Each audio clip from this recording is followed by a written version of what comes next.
amigos, compañeros del programa anterior, La Patria que Queremos. Como siempre, muy buen programa. Y saludo sobre todo a todas las personas que nos están escuchando en la mitad oeste de Puerto Rico y a través de la internet. Y el compañero Juan Carlos Martínez Cruzado. Buenos días, Juan Carlos. Buenos días, Carlos. Buenos días, Gabriel. Y buenos días a todos los radioescuchas. El objetivo de este programa es educar al pueblo sobre la valía y los beneficios de la soberanía para Puerto Rico. Tenemos un par de anuncios en la mañana de hoy. Por un lado, nuestra dirección electrónica voces.soberania@gmail.com. A esa dirección usted nos puede enviar sus comentarios, sus preguntas, sus sugerencias, sus críticas, sus felicitaciones, también las aceptamos. Y nosotros tratamos de prestarle atención en programas subsiguientes. Tenemos una iniciativa de parte de este programa sobre establecer, creo que le llama podcast, Juan Carlos. ¿Cómo es el asunto? Yo no estoy seguro que le llamamos podcast. Yo no soy muy experto que digamos, pero sí estamos grabando estos programas y se están poniendo en YouTube. Puede accesarlo escribiendo en la galletita esa de buscar en YouTube, busca Voces de la Soberanía y deben aparecer estos programas. Los programas más recientes han sido grabados. Ahora en estos momentos ahora no recuerdo si hay 3 o 4 programas, ¿verdad? Así que los invitamos a entrar a esa página y comenzar a disfrutar de del proceso educativo sobre los beneficios de la soberanía para Puerto Rico. Gabriel, tú ibas a sacar otro punto. ¿Sí? No, el anuncio, como se señalaba en el programa anterior, hoy, y el énfasis es porque no hay mucho tiempo, para el aviso, esta tarde, a las 6 de la tarde, en el Museo Residencia Pilar de Filló, en Mayagüez, en la calle Méndez Vigo, donde hemos nosotros realizado varias actividades también. Va a haber un monólogo de Millie Hill sobre la vida de Pilar de Filló, la madre de Pablo Casals, que vivió allí en esa casa que la han convertido en un museo, la Administración Municipal de Mayagüez, y precisamente se va a estar llevando a cabo este monólogo. Y muy apropiado, ¿verdad? El fin de semana de madre, y era la madre de Pablo Casals, pero también porque surgen entonces datos históricos que uno no conoce.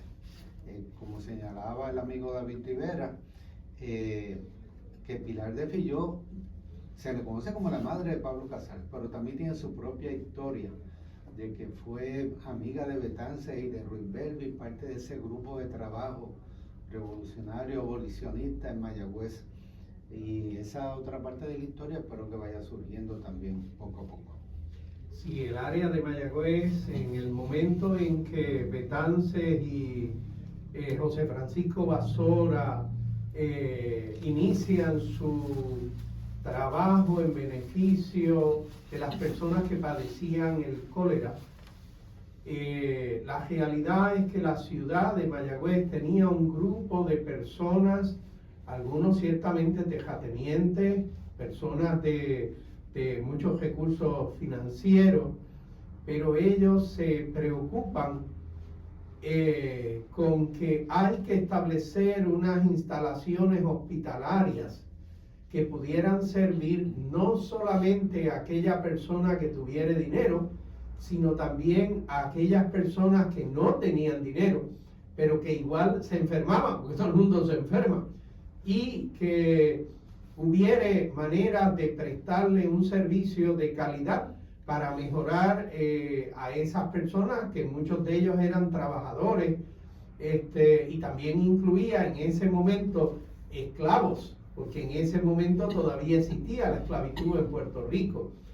Y lo curioso es que Betances y Basora logran convencer a una población de personas bienhabientes que estaban dispuestos a poner dinero para tener un hospital que pudiera servirle a toda la comunidad. Eso es algo extraordinariamente valioso y valiente de esos mayagüezanos para mediados del siglo XIX. Así que salió la institución que todavía sirve aquí a Mayagüez, que es el Hospital San Antonio. Así que uno se puede imaginar que la madre de Pablo Casals, quien era parte de esta sociedad razonablemente bien puesta en Mayagüez, era también parte de estas personas que se preocupaban por el bienestar de sus conciudadanos. En ese sentido, me parece una gesta gloriosa y hermosa de la población de Mayagüez, mediados del siglo XIX. Tenemos dos temas del día para el día de hoy. Por un lado, tenemos una conversación con el licenciado Luis Torogoico, coordinador del movimiento Diálogo Soberanista de Puerto Rico, y la conversación es sobre la alianza de país que el movimiento Diálogo Soberanista quiere que haya una continuidad en el esfuerzo de desarrollar una alianza de país. Y pues bueno, nuestra conversación tendrá varios matices, pero hay un comunicado de prensa y hay unos puntos de vista que el licenciado nos quiere traer y resaltar. Así que le damos aquí la bienvenida al licenciado Luis Torogoico, quien, según me dice Joe, ya se encuentra por las líneas y la magia de la línea telefónica. Buenos días, licenciado. Buenos días, Carlos. Buenos días a ti, buenos días a todos y todas los que nos escuchan en este momento. Tenemos aquí también, acaba de entrar como tormenta por la puerta, el doctor José Israel Alameda Lozada. Buenos días, José Israel. Saludos primeramente a todos los que están aquí, a los que nos escuchan y a un señor que es abogado. ¿Abogado es que? Sí, él es licenciado, abogado, sí. Ah, bueno, Luis Torogoico también. Yo era abogado, ya no soy abogado. Ya, qué bueno. No sé. Te salvaste. No. Oye, desde que llegó Trump y Jennifer, la otra salvación ha sido esta. Hay que zafarse de todas esas cosas.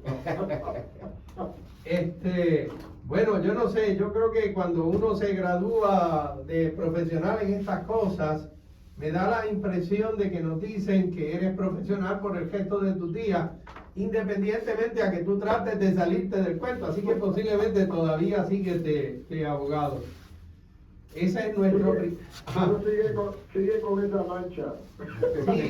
Sí, esa mancha y esa Es obligación. el pecado original. Cristiano, los pecados originales, mira para allá como se trata tenemos dos temas, uno es la alianza por Puerto Rico y por ello la comparecencia del licenciado Torogoico, y el segundo tema es sobre legislaturas representativas, y nosotros queremos, eventualmente miraremos esa coyuntura de ambos temas, pero iniciemos con el asunto de la alianza por Puerto Rico. Licenciado, ¿por qué cree usted que nos hace falta a nosotros acá en Puerto Rico este asunto de una alianza de país? El problema en este momento es que tenemos un gobierno que despilfarra el tesoro público, que no atiende a las necesidades más urgentes del pueblo. Y necesitamos derrotar a ese gobierno. Y además estamos hundidos dentro de un proceso colonial. Ahora con Estados Unidos llevamos 127 años. Y con España estuvimos 4 siglos, ¿verdad? Eso se hace urgente entonces lograr un gobierno transparente, un gobierno decente, un gobierno honrado, que responda a las necesidades del pueblo e iniciar un proceso serio de descolonización. No sé qué pasa cuando estoy oyendo esto. Sí, parece que tienes algún tipo de eco. Nosotros no lo detectamos acá, No. excepto de que te percibimos como... Hablando lento, pero Sí. realmente se está escuchando muy bien acá. Puede ser Puede que tengas el micrófono, esté medio alineado el micrófono con el teléfono, lo que sea, y allí viene parte del asunto. Bueno, puede ser que tenga la computadora, voy a cerrar la computadora. ¿Verdad? Sí. Bueno, Sí, pues seguimos. mira, entonces, ¿en qué consiste esa alianza de país que el movimiento Diálogo Soberanista quiere propiciar y continuar trabajando en nuestro país? Y busca para una aclaración del proceso, creo que podemos retroceder a lo que fue la alianza que iniciaron el Partido Independentista Puertorriqueño y el Partido Victoria Ciudadana. Por supuesto, sí. Hace un par de años, en vista de los resultados que habían alcanzado esos dos partidos en las elecciones del 2020, iniciaron unas conversaciones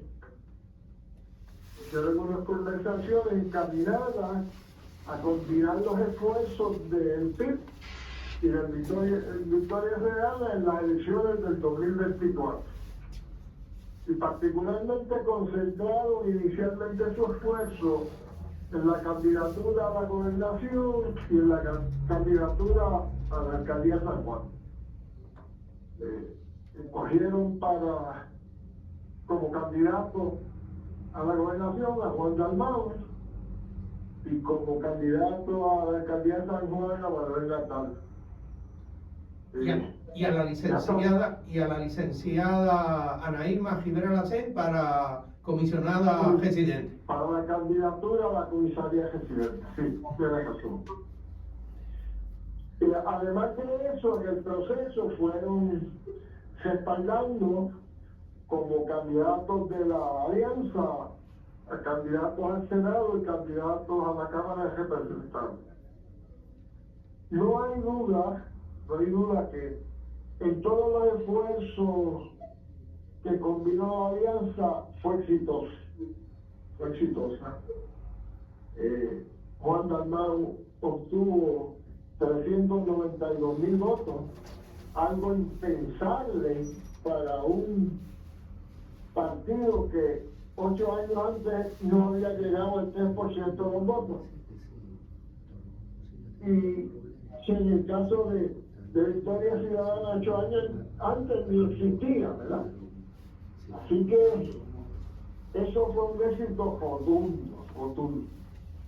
Pero como todos los procesos, pues cuando se inician, pues tienen múltiples insuficiencias, no diría yo deficiencias, es que son insuficiencias que se van cubriendo en el proceso de desarrollo. Alguna gente en Victoria Ciudadana, y no deja de haber gente en el PIB que ha estado insatisfecho con la alianza, pero en todos los procesos sociales, igual que en los procesos químicos y físicos, hay un residual que eso es inevitable, ¿verdad? Eso es natural. Pero la inmensa mayoría de los que aspiramos a un gobierno digno y a un proceso de descolonización estamos muy satisfechos y muy contentos con el proceso que se inició de esa manera. Pero esa no fue la forma en que el proceso terminó en las elecciones. Porque si bien todavía para el periodo electoral los que tomaban decisiones eran el PIB y Victoria Ciudadana, los que participábamos éramos muchos más que el PIB y Victoria Ciudadana. De hecho, ese detalle de que fueron muchas más personas es extraordinariamente valioso. Se vive con esta idea, a veces media norteamericana, de que el que gana es el que merece todo el ruido, y aquellos que perdieron, pues, aunque hayan perdido por poquito o por mucho, no merecen consideraciones. Y eso no es cierto, eso no es cierto. Precisamente el hecho de que todo a lo ancho y lo largo de nuestro archipiélago, muchas personas pusieron esfuerzos coaligados en esa alianza, tanto para las asambleas municipales como para candidatos a la legislatura, como para los candidatos a gobernación, a la comisaría residente, a lo que fuera. Eso es algo que es extraordinariamente valioso. No es tan solo lo otro, ¿verdad? Me perdonas que haya interrumpido para eso. Es que estamos totalmente de acuerdo, Carlos. Es extraordinario. Yo recuerdo la prédica del prócer mayagüezano Juan Marina, cuando decía que cuando los independentistas y los que aspirábamos a la soberanía nos uníamos, no resultaba solo la suma, sino que resultaba en una multiplicación de las fuerzas. Y eso fue lo que pasó. Se juntaron Victoria Ciudadana y el PIB, y todos los demás, pues nos unimos, Y entonces, si evalúas, además del resultado que produjo la elección propiamente, y lo coordinas, y lo miras conjuntamente con los resultados del plebiscito, es admirable. Los enemigos de la soberanía, tanto los colonialistas del PPD como los multicolonialistas del liderato estadoísta, se la pasaron acusando al liderato de estas dos organizaciones de comunistas que estaban aliados a Maduro, a Cuba, a Nicaragua, y entonces hablaban más de la independencia y que la libre asociación era una forma de independencia. Y fíjate los resultados que produce el plebiscito. El plebiscito arroja que en las papeletas que se pudieron contar hubo 333,000 y pico de votaciones a favor de la libre asociación y más de 125,000 para la independencia. O sea que sumaron 438,000 votos para la soberanía, que son 48,000 votos más que Juan Dalmau. Y si rebuscamos en las papeletas depositadas en blanco y en las papeletas de votación mal votadas, allí hay un 42.39% que fueron las correspondientes a la independencia y libre asociación. Y si las tomamos en total, suman casi lo mismo que en votos obtuvo la señora González, con 20 millones y Miche Guinuela. Y fíjate que en la campaña por la independencia y por la libre asociación nadie invirtió un centavo. Fíjate el efecto gigantesco que tuvo eso. Por tanto, tenemos que alistar la alianza. Claro, hay que tomar una serie de medidas para garantizar que todos los que apoyamos a la alianza seamos escuchados, tengamos poder decisional dentro de la alianza. Y pienso que la alianza que más oportunidad tiene de jotar al PLP en la alianza de independentista y libre asociacionista. Oye, Luis, Eso viene reflejándose desde el plebiscito del 2012. En el 2012, el ERA soberano obtuvo 454,000 y pico de votos. La independencia obtuvo 75,000. O sea, entre los dos sacaron más de medio millón de votos. Pero si hay algo bien interesante, es que hemos visto que todos los votos por la estabilidad, que sumaban casi 900,000, se han reducido a 600,000. Como los votos por la colonia, que eran 800 y pico de mil, se han reducido a 269,000. Incluso los votos por la libre asociación se redujeron de 454,000 a 331,000.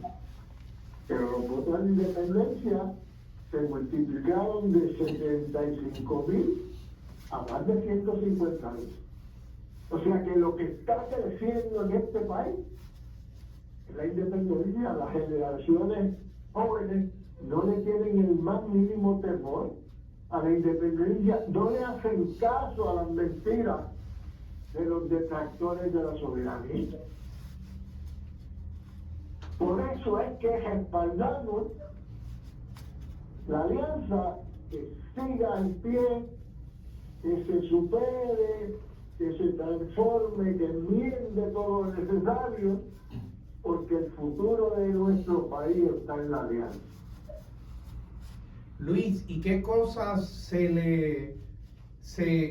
como miembros de esa alianza de país, qué cosas se aspira a que sean modificaciones que hagan los partidos que están involucrados en la alianza, más todos aquellos de nosotros que, aunque no estemos involucrados o no seamos partidarios, pero sí nos preocupa que hayan características positivas de esa alianza? ¿Qué cosas tú crees que debe tener esa alianza? No, lo primero que yo entiendo, y yo no solamente yo, todo el movimiento Diálogo Soberanista entiende que hay que estructurar un mecanismo para que todos los que participamos en apoyar la alianza tengamos voto en las decisiones de la alianza. Eso es imprescindible, porque si nos fajamos trabajando, aportamos las colectas de las pequeñas aportaciones de los puertorriqueños que creemos en la soberanía, pues es justo también que tengamos facultad para tomar decisiones. Y yo creo que en eso no debe haber ningún problema. Me parece que ni el Victoria Ciudadana se opondría. En segundo lugar,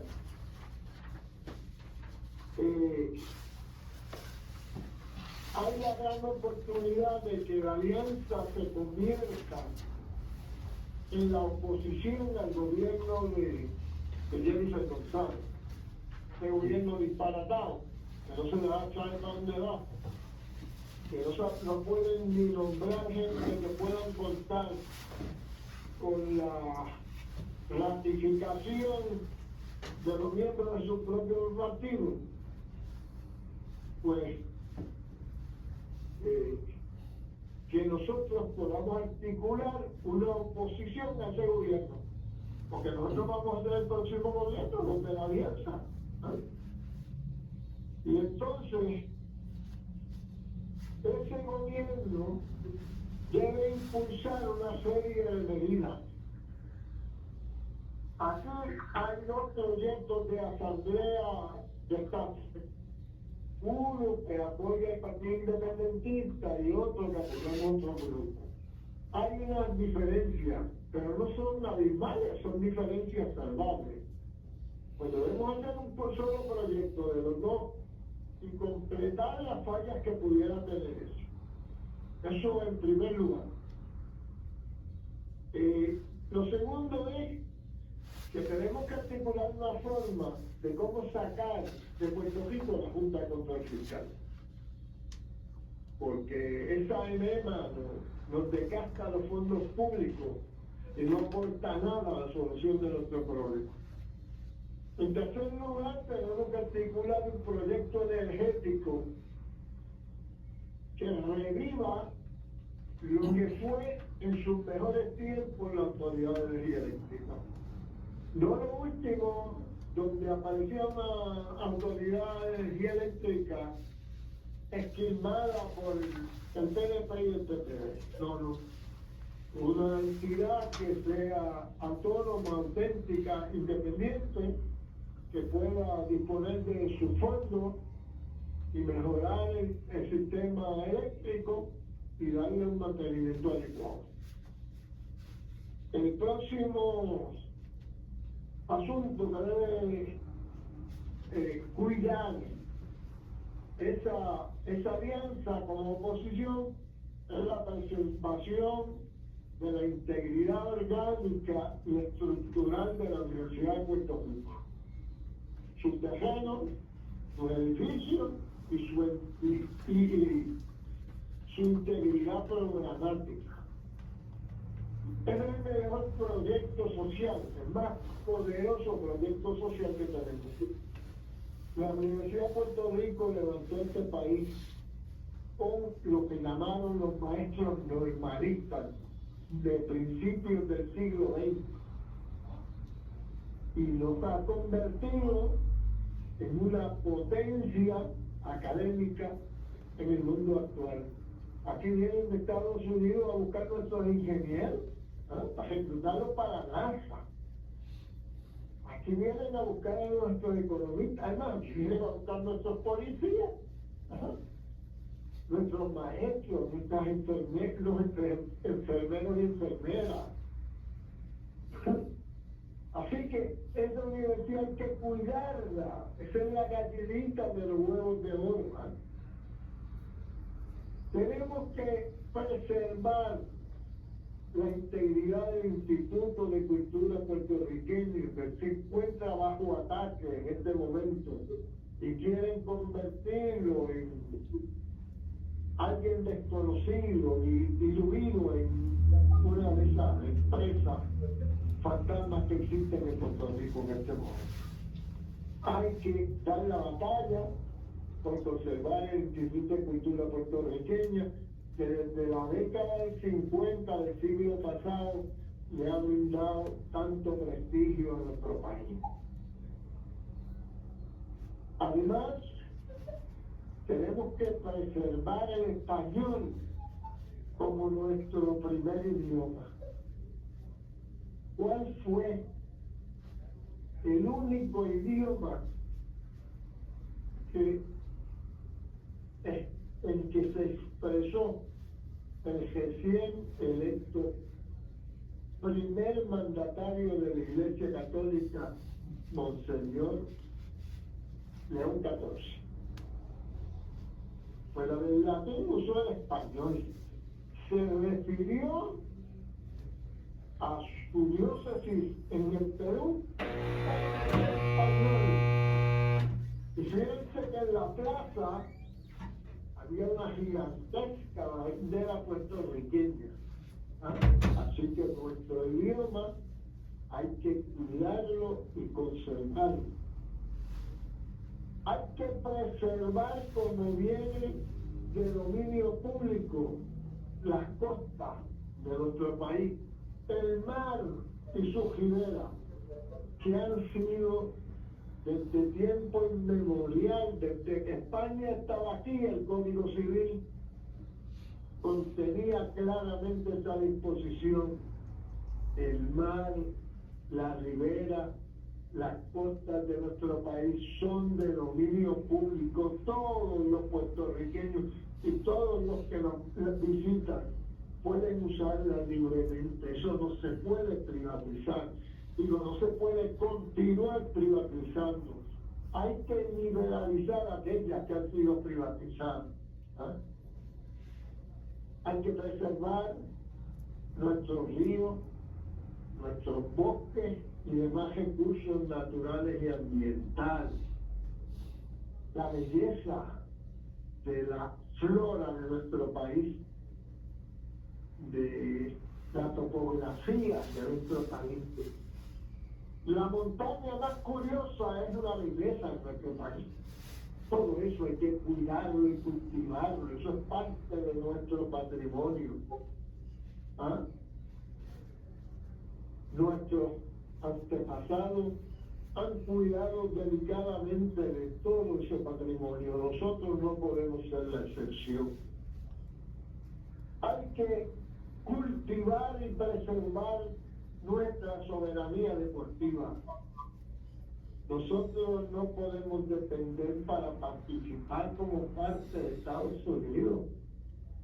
Si nosotros le ganamos en Estados Unidos en baloncesto, en béisbol, en esto, en aquello, Yasmin Camacho, que vive en un estado, que vive en la independencia de los Estados Unidos, no dice que es norteamericana, dice que es puertorriqueña. Ese orgullo hay que conservarlo y cuidarlo. La protección incondicional de nuestros adultos mayores y la niñez puertorriqueña es primera prioridad de nuestro pueblo. Y con esa lista no agotamos los puntos que nosotros creemos que esa alianza tiene que defender con uña y carne hasta todos los extremos. Hay que mantener la lucha por todo eso y mucho más.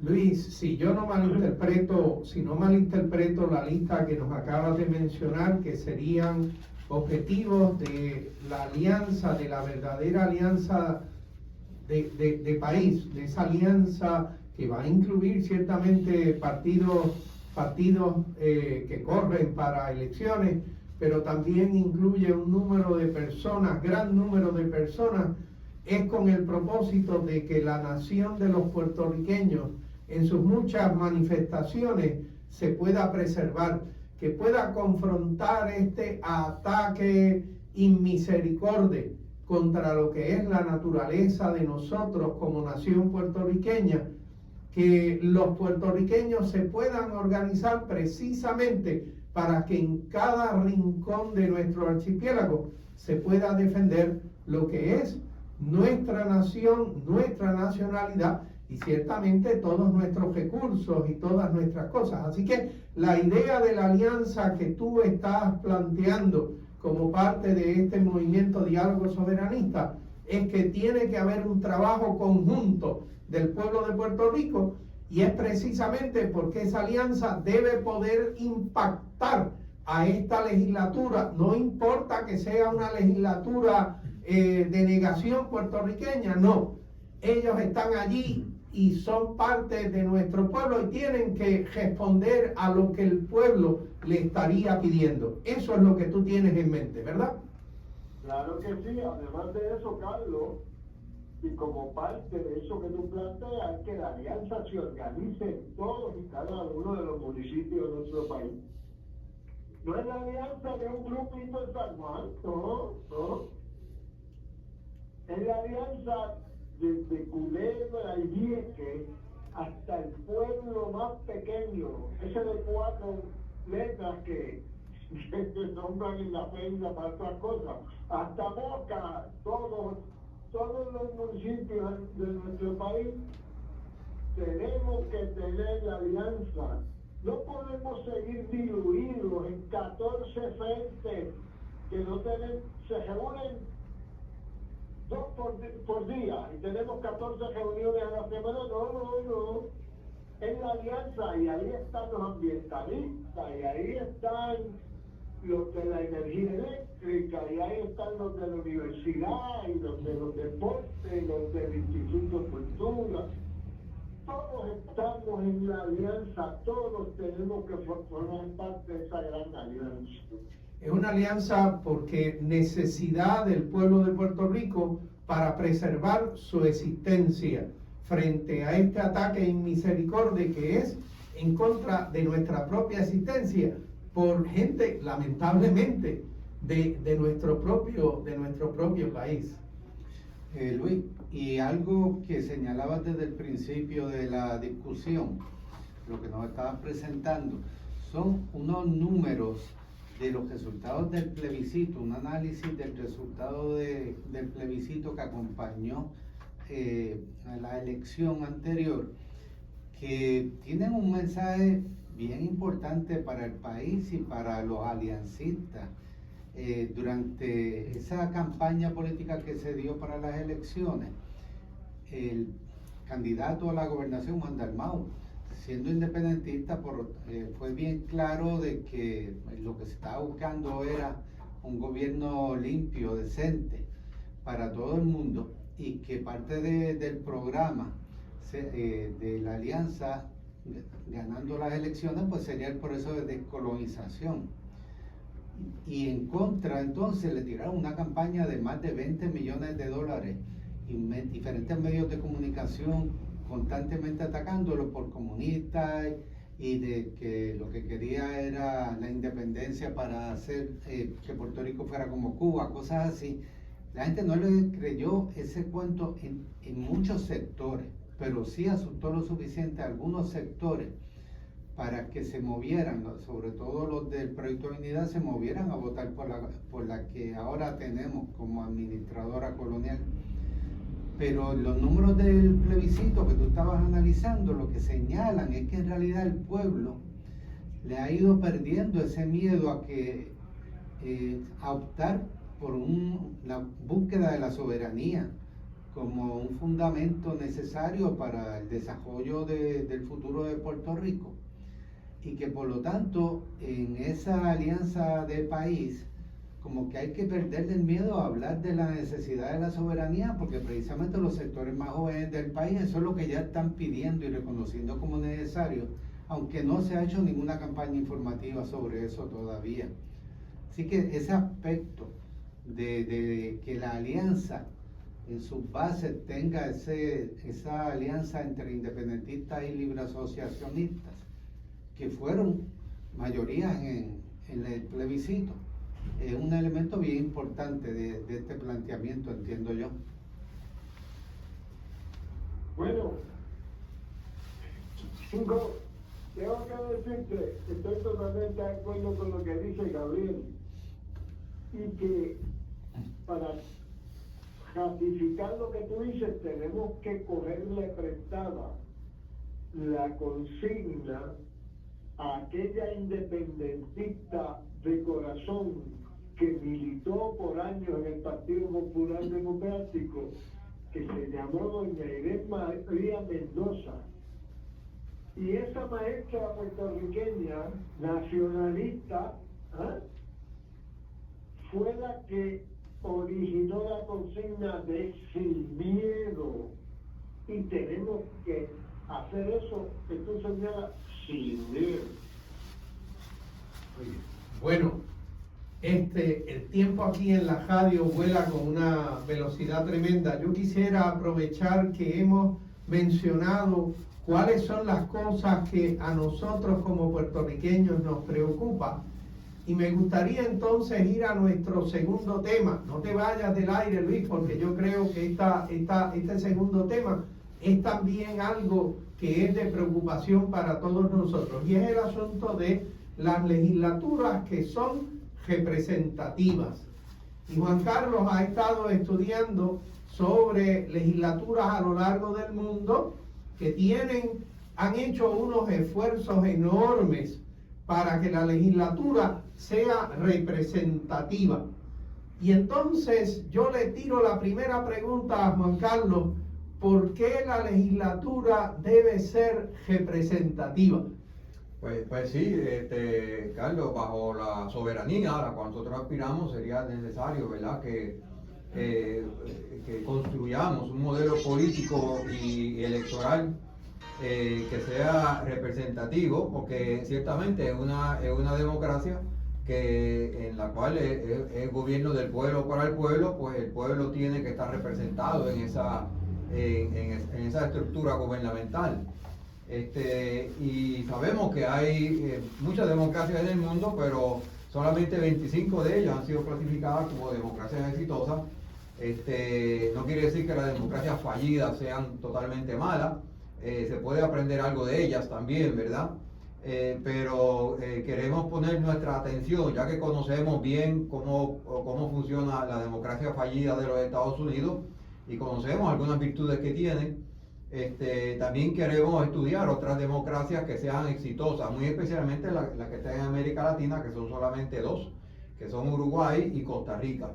Y nosotros pues hemos hablado ya un poquito sobre la legislatura representativa en Uruguay, y hoy pues traemos la de Costa Rica, ¿verdad? En Costa Rica se celebran elecciones generales cada 4 años para elegir un presidente y 2 vicepresidentes, y a la vez una asamblea legislativa que es unicameral, como la que se pidió en Puerto Rico allá para el año 2006. Ninguno de los elegidos, ni el presidente, ni los vicepresidentes, y ni siquiera los legisladores, que allá se llaman diputados, pueden ser reelectos para su posición. Es decir, no pueden utilizar su posición para aumentar sus posibilidades de ser reelectos en esa posición. Sí pueden aspirar a alguna otra posición. Es decir, un diputado, un legislador puede aspirar para ser presidente en las próximas elecciones, o el vicepresidente puede para ser presidente, pero no pueden para el mismo puesto. ¿Cuánto tiempo tienen para 4 años, 5 años? Son 4 años, el ciclo electoral es 4 años. Y sí puede esperar un término. ¿Okay? La excepción aquí es el presidente. El presidente no puede correr para nada en el próximo término, pero sí puede esperar un término y el siguiente término volver a correr para alguna otra posición. Así que la idea es que ninguno de estos funcionarios electos utilicen su posición como una manera de promover su próxima campaña. Así que los 4 años más vale que los utilicen haciendo algo útil, porque si la gente no se acuerda de lo que hicieron útil hace 4 años atrás, pues no van a salir electos en el tercer ciclo, ¿verdad? Que es cuando pudieran hacer algún tipo de carrera. Exacto, y si tú quieres hacer algo que tenga beneficios a largo plazo, ¿verdad?, que no se vean hasta dentro de 5, 6, 7 años, pues cuando tú vuelvas a correr en el próximo cuatrenio, eso ya va a haber rendido fruto y puedes presentarlo ¿verdad?, como algo que tú lograste. Así que tienen que trabajar por el beneficio del país, no por el beneficio de su cajerismo electoral. Así mismo es. Así Carlos, que... si me permiten brevemente. Sí, hombre, por eso te pedí que te quedaras, sí, dime. Más importante, Juan ha traído asuntos muy importantes del sistema representativo, pero lo de cardinal importancia es que cada partido que participe en el proceso electoral pueda tener una representación en esa unicámara que menciona Juan, tenga una representación proporcional a los votos que obtuvo. Imagínate, Juan Dalmau obtuvo, vamos a poner el 30% como poco de los votos. ¿Y cuántos representantes en la legislatura? Vamos a decirnos Juan, sino la alianza, ¿cuántos tiene? Tiene 5 representantes en la legislatura en Puerto Rico. 3 en la Cámara y 2 en el Senado. En Puerto Rico, la Cámara de Representantes se compone de 51 miembros. el Senado de 27 en tiempos normales. O sea, la legislatura se compone de 78 miembros. Y Juan Dalmau y la alianza pusieron 382,000 votos, 30%. Tienen 5 representantes de la legislatura. Eso es un 6%. Debieron tener 30%, casi la tercera parte. Sí, tiene solamente 6%.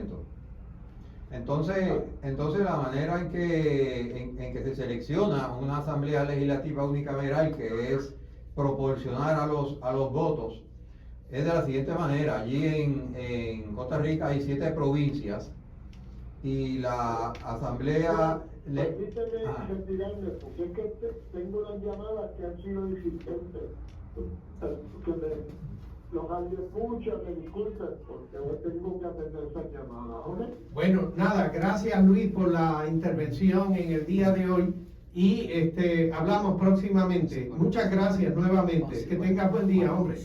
Gracias a ustedes por la oportunidad y gracias a nuestro querido pueblo que nos escucha. Bien, pues trayendo, y gracias, licenciado, aunque ex licenciado. él se jubiló, eso es lo que va. Esa mancha no se la quita de aquí. Okay. Pero entonces, pues volviendo a la Asamblea Legislativa de Costa Rica, allí hay 7 provincias. La Cámara Legislativa, la única que hay, tiene 57 diputados y el número de diputados por provincia es proporcional al tamaño poblacional de la provincia, ¿verdad? Así que en promedio cada provincia tiene 8 diputados, pero algunos pues tendrán más, otros tendrán menos. Lo bueno aquí en esto que yo veo es que la provincia es fija, ¿verdad?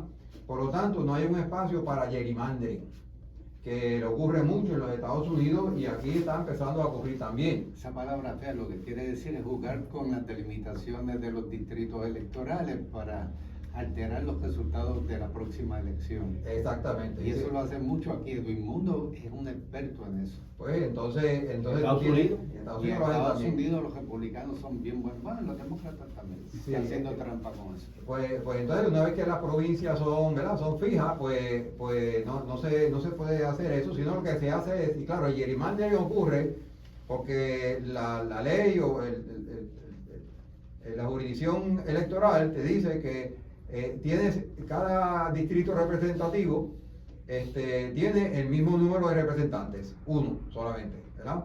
O distrito senatorial, pues cada uno tiene que tener 2, ¿verdad? Por lo tanto, tiene que tener más o menos la misma población y por lo tanto, si algún lugar crece más que otro en términos poblacionales, pues entonces hay que cambiar la frontera, ¿verdad? Pero si tú dices, no, las fronteras que permanecen igualitas, lo que va a cambiar es el número de diputados que es electo por esa provincia o por ese distrito, pues entonces ya eso no se puede alterar con trampa. Déjame hacerte una preguntita, Juan Carlos. Sí. Así que nosotros vimos en otros casos que tú has estudiado que habían unos diputados que eran, vamos a decir, como fijos por la provincia y adiciones que ocurrían en proporción al número de poblantes o de votos que se hayan obtenido en esa provincia. En el caso de Costa Rica, ¿ese tipo de cosas, ese tipo de ajustes existen o no? Bueno, lo que estás explicando es lo que pasaba en Uruguay, en donde hay 2 cámaras, pero aquí hay solamente una. Por lo tanto, hay 7 provincias y cada provincia va a tener diputados, así que ahí tienen la representación geográfica en todos ellos. Pero entonces, en cuanto a los partidos, es algo parecido en Uruguay, en el sentido de que en cada provincia tú tienes 2 papeletas, una es para el presidente y los 2 vicepresidentes, que eso va como un combo, ¿verdad? Tú haces una votación ahí y estás votando para el presidente y los 2 vicepresidentes de un partido. Y entonces en la legislativa también hace solamente una X, solamente hace un voto y es por partido, porque los partidos, al igual que en Uruguay, pues presentan una lista de candidatos, ¿verdad? Y entonces el número de diputados electos por cada partido es proporcional a la cantidad de votos que recibió el partido en esa papeleta legislativa. Así que luce muy interesante porque entonces ahora al votar por el partido es el representante de unas iniciativas que el partido quiera proponer o promulgar. Y entonces las personas, los votantes, tienen que en alguna medida educarse un poco sobre cuáles son esas iniciativas que el partido quiera promulgar, tal que cuando estoy votando, pues bueno, mi voto sea un voto informado, sea un voto que tiene intención de que se apliquen o se pongan en práctica algunas ideas según el partido, ¿verdad?, que la persona haya decidido auspiciar, ¿no? Exacto, exactamente. Y entonces, pero me parece a mí también, ¿verdad?, porque el tiempo corre corto, creo que es importante destacar la institucionalidad. Las instituciones en Costa Rica son fuertes porque son autónomas. Allí hay un Tribunal Supremo de Elecciones que funciona básicamente como la Comisión Estatal de Elecciones aquí, tiene las mismas funciones, pero también allí hay 3 magistrados, 3 jueces que son nombrados por el Tribunal Supremo, que pueden tomar las decisiones finales y que estas decisiones son inapelables. Sobre el asunto electoral. Sobre los asuntos electorales, estrictamente electoral. Es decir, tiene esta institución, tú sabes que ¿verdad?, aquí hay 3 ramas de gobierno que crean el balance de poder, ¿verdad?, la rama judicial, la rama legislativa, la rama ejecutiva. Hostos recomendaba 5 ramas. Además de esas 3, era una rama electoral y una rama de asuntos morales y éticos, ¿verdad? Entonces, en Costa Rica, pues, existe esa otra rama que es legislativa, que es electoral. Y está entonces este Tribunal Supremo de Elecciones, que si bien tiene estos 3 magistrados, tiene toda una institución compuesta por profesionales, por personas que han sido, ¿verdad?, que han entrado en esa organización basada en un proceso de mérito, ¿verdad? Ese Tribunal Supremo de Elecciones es un cuerpo constitucional independiente que es responsable de hacer todo lo que tiene que ver con las elecciones. Entonces, los servidores públicos que son permanentes son contratados por este proceso. Entre ellos pues hay funcionarios, ¿verdad?, hay oficinas legales, registro civil, servicios técnicos, ese tipo de cosas. Y tienen pues distintos departamentos, como Dirección General de Registro Civil, Logística Electoral, Educación Electoral y Oficina de Comunicaciones, etcétera. Y entonces